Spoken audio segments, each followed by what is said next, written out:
Thanks to electrification, we are in a new era of automotive records. Every day, powerful and torquey EVs redefine what it means to be fast, offering such blistering acceleration that it would break the rules of any NHRA-sanctioned event.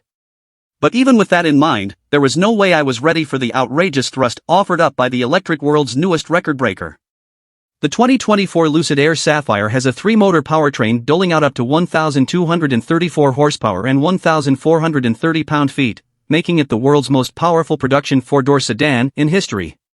Upgraded from the already quick Air, it vaults to 60 miles per hour in 1.89 seconds, a tenth quicker than the Tesla Model S Plaid, and will reach a manufacturer-claimed top speed of 205 miles per hour. There was no way to test that last number in my 25-minute first drive of the flagship Air, but rest assured, we launched the thing again and again. And then once more for good measure. With Lucid Director of Vehicle Dynamics David Lickfold sitting in the passenger seat providing me with driving prompts, I assumed the brief spin in the Sapphire would be relatively sedate. After all, this is one of the company's few production intent examples, and we'd be motoring around in some unusually heavy mid-afternoon traffic for suburban LA. I couldn't have been more wrong.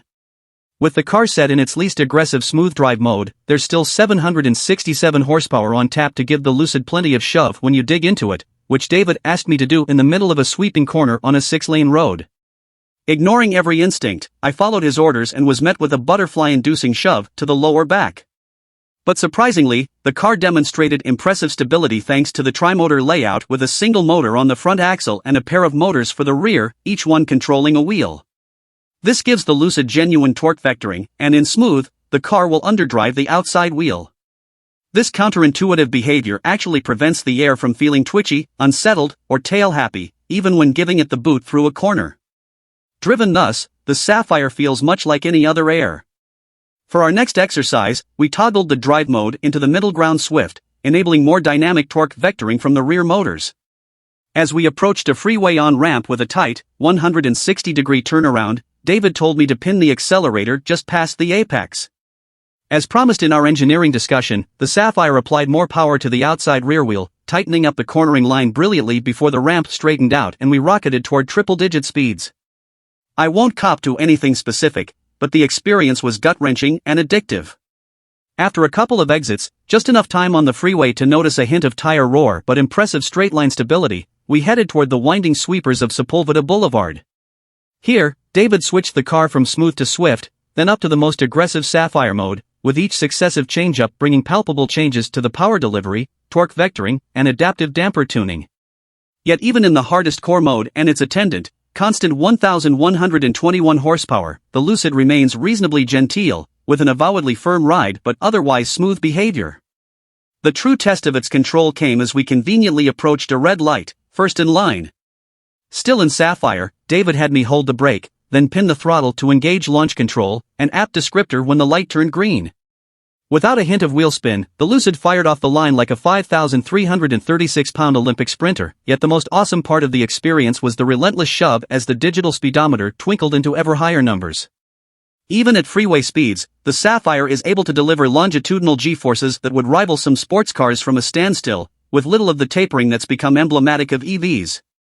The experience proved to be too addictive to resist, and with the engineer's permission, I launched the car from a stop sign once more, hitting an easy 60 miles per hour within a few hundred feet. And the stopping power, formerly a blind spot in the Lucid performance portfolio, is outrageous. Not only is there sophisticated regeneration with one-pedal driving, but the upsized carbon ceramic brake rotors also get pinched by 10-piston front calipers and 4-piston rears. More of this, I say. Underneath the Sapphire's superlative power and acceleration lies the same graceful luxury sedan we first experienced last year. Somehow, adding an entire Nissan Z's worth of horsepower hasn't upset the Lucid smooth around-town manners, with an acceptably firm, well-damped ride courtesy of the stiffer coil springs, adaptive dampers, and thicker front and rear anti-roll bars. The revised performance credentials don't come at the expense of style either. Every flagship Air comes with an eponymous coat of sapphire metallic paint, with a black painted roof that ditches the overhead glass to save weight.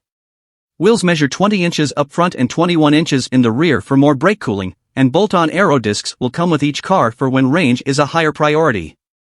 A deeper chin spoiler and carbon fiber rear ducktail add downforce, with smoother underbody elements to reduce lift.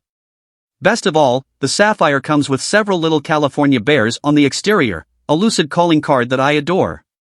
The faultlessly finished cabin comes exclusively in a grayish-black colorway that Lucid calls Mojave, with dark blue stitching and light gray piping to add just a little color. Pop designers made liberal use of Alcantara upholstery, appearing on the steering wheel rim, seat centers, headliner, and inserts on the dash and door panels.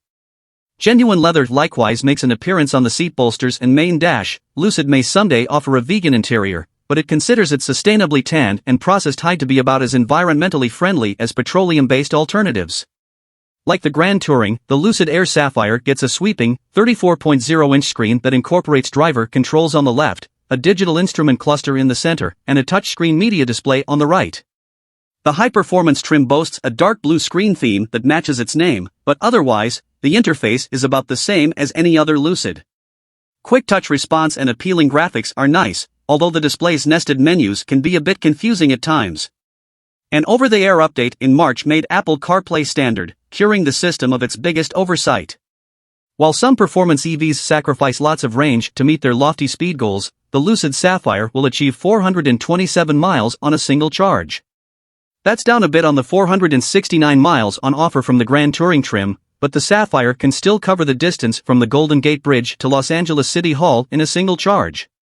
And like the rest of the Air lineup, it has a maximum DC fast charge rate of 300 kilowatts, replenishing its 118.0 kilowatt-hour battery from 20 to 80% in just 15 minutes. Its closest competitor is the Tesla Model S Plaid, which has marginally slower acceleration and a top speed of just 200 miles per hour. The Model S doesn't go quite as far in a charge, with an EPA-rated range of 396 miles with 19-inch wheels or 348 with 21s. But then again, it is a full $100,000 cheaper than the Lucid, starting at $108,490 and rising to $132,990 fully equipped. In spite of its hometown competition from Tesla, the Lucid Air Sapphire feels like a much more fleshed-out idea. The cabin is richer, the suspension and braking upgrades are more comprehensive, and the driving experience feels more polished than any newcomer automaker has a right to. With poise and grace around town giving way to addictive thrust at the stoplight, my short time behind the wheel of the Lucid Air Sapphire was the best kind of tease.